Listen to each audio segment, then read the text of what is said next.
पुणे हे एक वेगळ्या राजकीय संस्कृतीचं एक शहर आहे।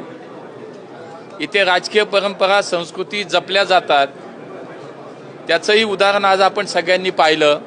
स्वर्गीय अजितदादा पवार, स्वर्गीय सुरेशजी कलमाडी हे दोन्ही मोठे नेते या नजीकच्या काळामध्ये आपल्यातून निघून गेले आणि म्हणून त्यांच्याप्रती संवेदना व्यक्त कराव्यात म्हणून आज या सभागृहाने ही निवडणूक बिनविरोध केली। सर्व पक्षाचे पक्षनेते गणेश बिडकर असतील, राष्ट्रवादीचे गटनेते निलेश निकम असतील, काँग्रेसचे गटनेते चंदूशेठ कदम असतील, सभागृहातले सर्वच वरिष्ठ सभासद यांनी जाणीवपूर्वक हा निर्णय केला आणि पुणे महानगरपालिकेची महापौर पदाची उपमहापौर पदाची निवडणूक ही बिनविरोध झाली। पुणेकरांनी मोदीजींच्या नेतृत्वावरती विश्वास व्यक्त केला, पुणेकरांनी देवेंद्रजींच्या नेतृत्वावरती विश्वास व्यक्त केला आणि पुन्हा एकदा सेवा करण्याची संधी आम्हाला दिली। ते मागचे 3-4 वर्ष पुणे महापालिकेचा कारभार हा लोकप्रतिनिधी नसल्यानं प्रशासकाच्या माध्यमातून चालू होता।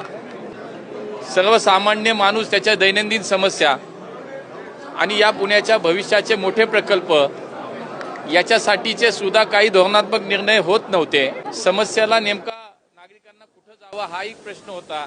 मात्र नगरसेवक आले, महानगरपालिकेतले पदाधिकारी सुद्धा आता आले। पुणेकरांना आपल्या आता दैनंदिन प्रश्न समस्या या सोडवण्यासाठी मदत होईलच। या शहराच्या भविष्याचा विचार करता काही मोठे धोरणात्मक निर्णय त्या काळात घेतले जातील। हे देशातील अव्वल स्थानावरचं शहर आम्हाला सगळ्यांना बनवायचं आहे।